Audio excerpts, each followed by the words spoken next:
Hey there guys, Tom here. Welcome back to my movie channel and thank you very much for joining me for this, my best and worst of 2020. Normally, every year I do a top 10 best movies of the year, and then I do a separate top 10 worst movies of the year. But because of the overall lack of content we've had this year, we've had movies getting bumped off their release date, so we didn't get almost over half the movies we were supposed to get for 2020. So this is obviously quite a smaller sample size compared to other years, but I did see some movies that I really did love this year, and then I saw some movies that I didn't love. I actually saw more things that I didn't like more than things that I did like. And I'm also going to talk about some TV shows that I saw this year that I really enjoyed. So if you guys have your best and worst list of 2020 of things you saw this year that you loved and didn't like, jump down in the comment section below and let me know what your lists are. I'd love to hear what your lists are for 2020. And of course, the other thing I do have to mention, because people seem to forget, that all entertainment, movies and TV is subjective. This is my personal list. You don't have to agree with it. You can disagree with it. That is the fun of being fans of movies and TV shows. We all have different opinions. And if you guys haven't been here before, make sure you hit that subscribe button and ring that notifications bell so that you never miss out on my take on all things movies. So let's get started. I'm going to talk about some of the TV shows that I really enjoyed this year, and these are in no particular order. So first of all, I want to talk about Mandalorian Season 2. I'm wearing the shirt. I've got the Mandalorian hot toy over there. Mandalorian Season 2 was great. I loved Mandalorian Season 2. It was better than Season 1 in my opinion. I really also did enjoy Season 1 quite a bit, but Season 2 was fantastic. It took Mandalorian to me to a whole new level. This show just got better and better with each episode, and then we get to the finale with Luke Skywalker showing up, igniting the green, taking out those dark troopers. It was fantastic, with some doors left open for Season 3. What's going to happen with Bo-Katan and the Darksaber? Is she going to end up ruling Mandalore? I saw a funny meme the other day. It says 2 ways that Bo-Katan could rule Mandalore. Number 1, defeat Din Djarin in combat and win the Darksaber back. Or the second option, and probably the easy option, is to marry Din Djarin. Another show I saw this year that I really loved, this might be my favorite show that I've seen this year, is The Long Way Up. It is the third documentary with Ewan McGregor and his friend Charlie going on a motorcycle ride from, I think, South America to all the way back up to LA. That was an awesome, 12-part documentary series. I can't remember how many parts it was, but it was, parts of this documentary series of just these 2 friends going on a road trip, and they did it on electric motorcycles, which aren't even really on the market at the moment. These were prototype electric motorcycles. So seeing all the struggles they had to go through of, out in the middle of nowhere, and then having to work out how we're going to charge these bikes. There's no petrol, there's no gas. They can't just plug, they've got to find electricity, and some of the places they went to had no electricity. This was such a fun, engaging, inspiring, heartfelt documentary series, and I could have watched 50 parts of it. I think it was only 8 or 12 parts. I could have watched an episode of this all year. This was great, and I'm gonna go back and watch the previous 2 documentaries that they did, Long Way Up and Long Way Down, Long Way Around, that I haven't seen yet. But now I'm really interested. If you haven't seen Long Way Up, jump on it, because it's not just about motorcycles. It's just really about 2 friends. Plus the fact you've got Ewan McGregor in there, that helps too. Here's another Apple TV show that I really did enjoy this year, which was Defending Jacob, starring Chris Evans. This was a show that I thought, it's quite a heavy show. You have Chris Evans as a DA, and his son is basically, accused of murder. And this was a great show. This was a fantastic show. I thought this show was riveting from start to finish. I love this show. This show was great. Defending Jacob, Chris Evans gives a fantastic performance. Probably his best performance outside of Captain America. This show was great on all levels. It works. I'm really enjoying Apple TV Plus. To me, Apple TV Plus has put out some really quality content. They seem to really be all in on this streaming service, and so I'm really excited to see what Apple TV Plus has to offer in the coming years. The next show on my list is a show that's actually still airing. The show hasn't finished yet, but it's a Bryan Cranston show on Showtime, but in Australia it's on our Australian streaming service Stan.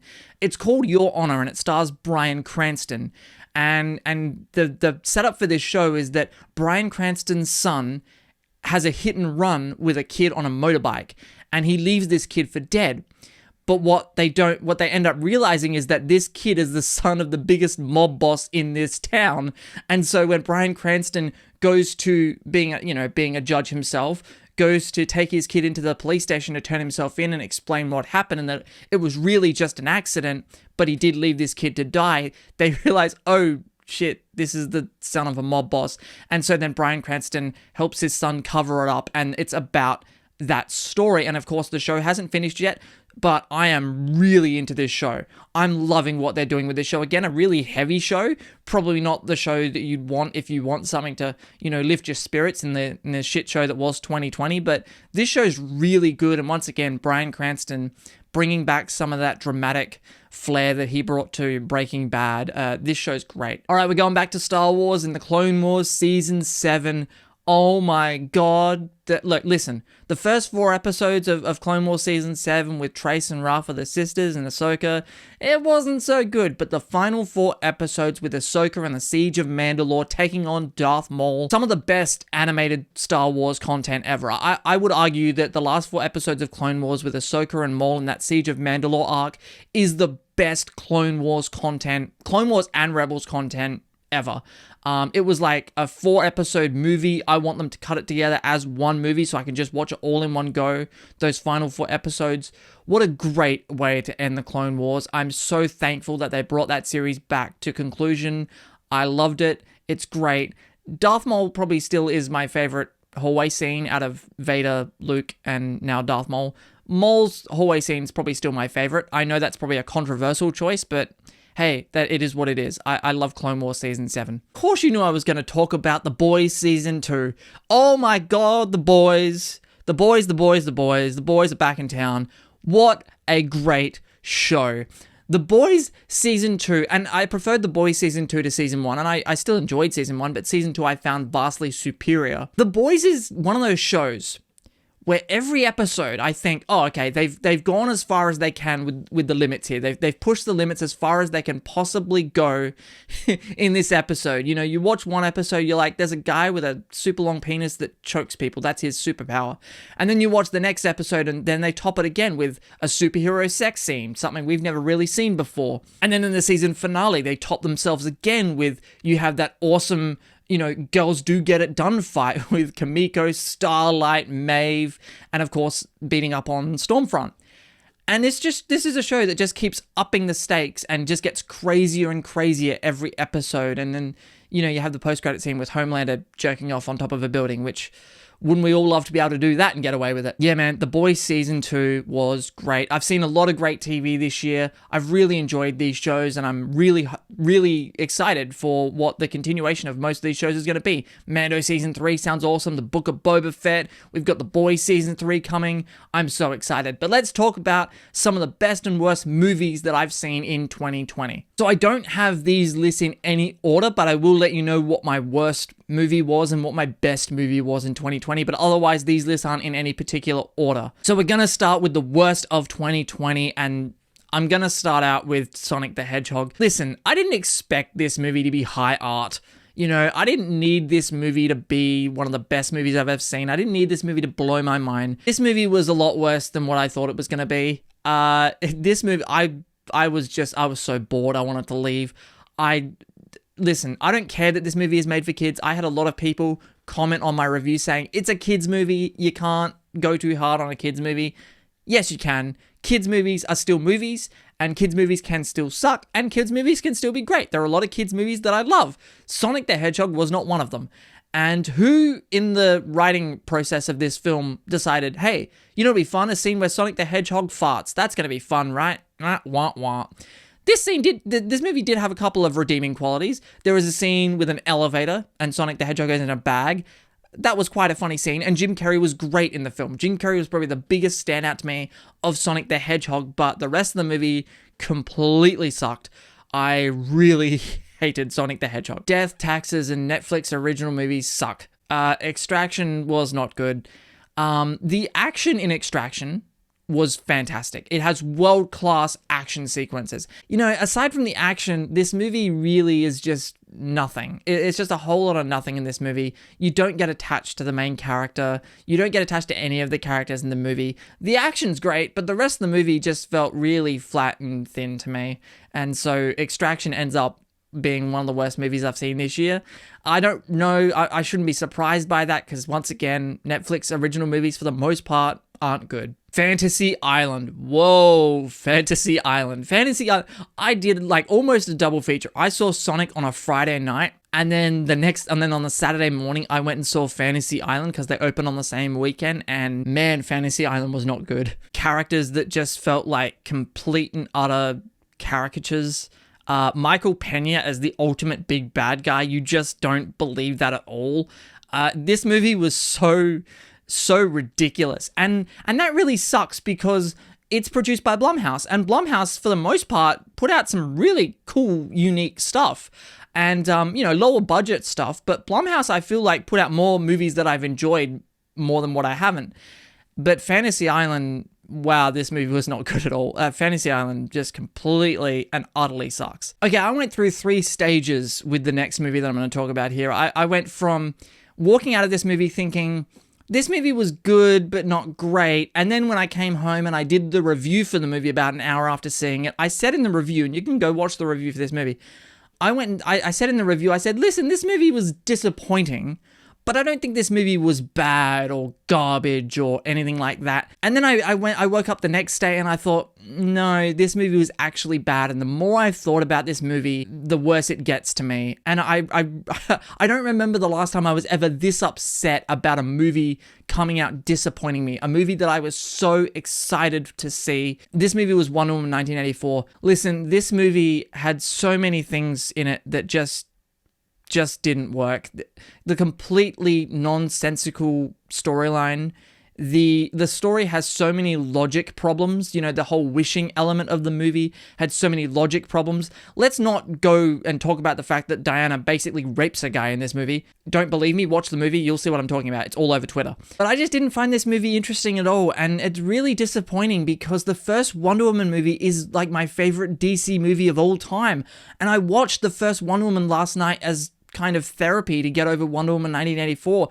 And as I'm watching the first one again, I'm reminded like so much, like the first one to me is so good. It just made me feel so much sadder about Wonder Woman 1984. And I know some people out there really loved Wonder Woman 1984. And if you loved Wonder Woman 1984, that's great. I don't want to take away any of your enjoyment from the movie, but my personal experience with the film was an utter disappointment.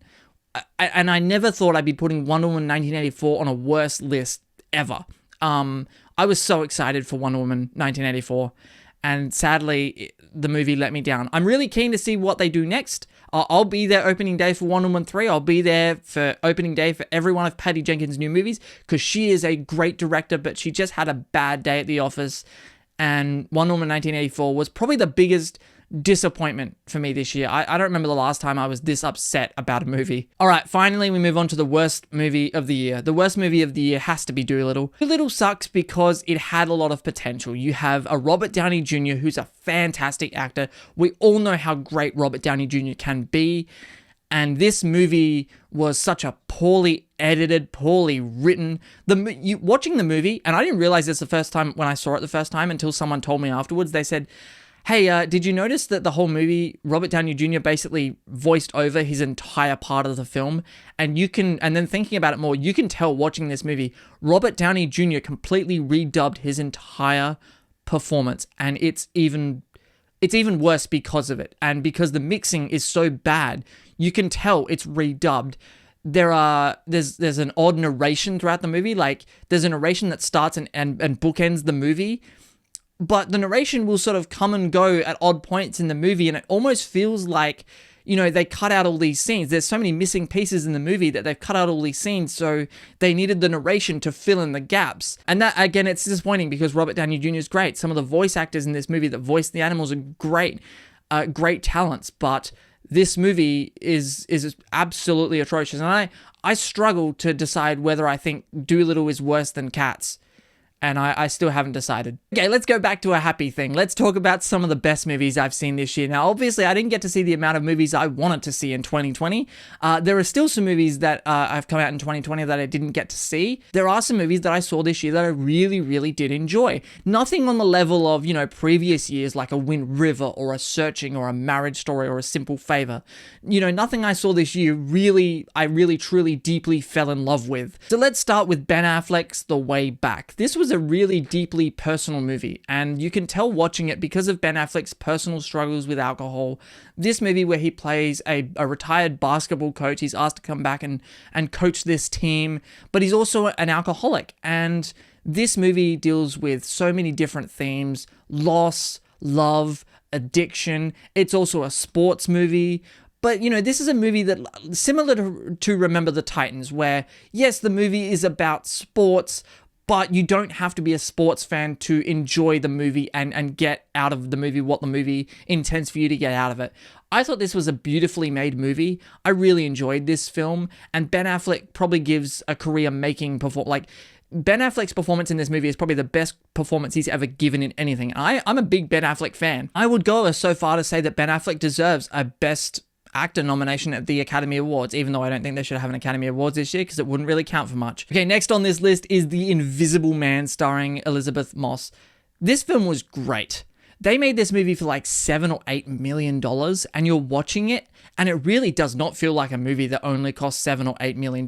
This movie feels like it costs 20, 30, 40, 50 million dollars because they were able to do so much in this film with so little. So many practical effects. There are scenes where Elizabeth Moss is being beaten up by an invisible man, obviously. And the way they did it practically of her, like she's acting being beaten up by someone that isn't, we as the audience cannot see. And it was great. This movie was fantastic. This movie was absolutely fantastic. It was such a high quality, low budget, horror, thriller, mystery movie that I enjoyed greatly. If you haven't seen Invisible Man, you can get it on Google Play now. Go watch it. It's a fantastic film. You know what? I said before with Extraction that most of the time, Netflix original movies totally and utterly suck. The Old Guard was that one exception to the rule. Every now and again, Netflix puts out a movie that's actually really good. And The Old Guard is really, really good, starring Charlize Theron. And this movie was great. The action in the movie, the story of the movie, the characters, Charlize Theron carries this film. It's a fantastic movie, and it sets up for a sequel, but it doesn't do, the overused easy thing to do, which was, okay, let's just make a movie and let's just throw in, really obvious, obnoxious setups for a sequel. But they didn't do that. They set up for a sequel quite naturally in the movie. And I, for one, I can't wait for a sequel to The Old Guard. Netflix, make it happen. I want my Old Guard trilogy. Bring it on. You could set this franchise in all sorts of different time periods. I thought this movie was great. I enjoyed The Old Guard so much. Okay, here's another movie I really enjoyed this year. And a movie that I think very few people saw. And I think the people that did see it quite enjoyed it. There was a bit of a controversy around this film. Whatever. There's a controversy around every movie that comes out now. But Guns Akimbo, starring Daniel Radcliffe. This was a dumb, fun, action-packed comedy. It's so good. Just the premise alone of Daniel Radcliffe has guns bolted to his hands and he's got to go and fight in a real-life death match that's streamed online. Like, right there, that sells a movie. I love what Daniel Radcliffe's doing with his career after Harry Potter. He's picking these small, unique, interesting stories to be a part of, like Swiss Army Man, and then he goes and does Guns Akimbo, and Guns Akimbo was everything I wanted Guns Akimbo to be and more. It's hilarious. It's got a lot of crazy, violent, R-rated action. There's scenes of him trying to go and take a piss with guns bolted to his hands, and he's trying not to shoot himself in the dick. That's hilarious. Give me more of that. This movie was so much fun. I loved Guns Akimbo. This is the one that I think a lot of people are probably going to disagree with me with, and I don't care. Birds of Prey might be my favorite movie of this year. I love Birds of Prey and the Fantabulous Emancipation of One Harley Quinn. I thought this movie was a hell of a lot of fun. Listen, is it the most deep, philosophical, meaningful comic book movie I've ever seen? No. I thought it was better than Wonder Woman 1984 because at least, unlike Wonder Woman 1984, I feel like Birds of Prey didn't have a great story overall, But you go to watch the two movies for two different reasons. You know, Birds of Prey, I went just to watch Margot Robbie be Harley Quinn and do Harley Quinn things. Wonder Woman 1984, I went to see because it's Wonder Woman, and the first one, they set a precedent with the first Wonder Woman of having a great story with great characters and meaningful messaging. And Wonder Woman 1984, to me, lost a lot of that. Whereas Birds of Prey, it is just a fun, kick-ass girls action movie. And it was great. I thought Birds of Prey was hilarious. I thought it was really fun, really action-packed. Margot Robbie's so good as this character. She's so Australian national treasure, Margot Robbie as Harley Quinn. You know, this was a movie, unlike Wonder Woman 1984, where the more I thought about it, the more I didn't like it. I walked out of Birds of Prey thinking, that was good, I really did enjoy that. The more I thought about it, the more I loved it. And every time I've watched Birds of Prey, I like it even more. Birds of Prey might be my favorite movie of 2020.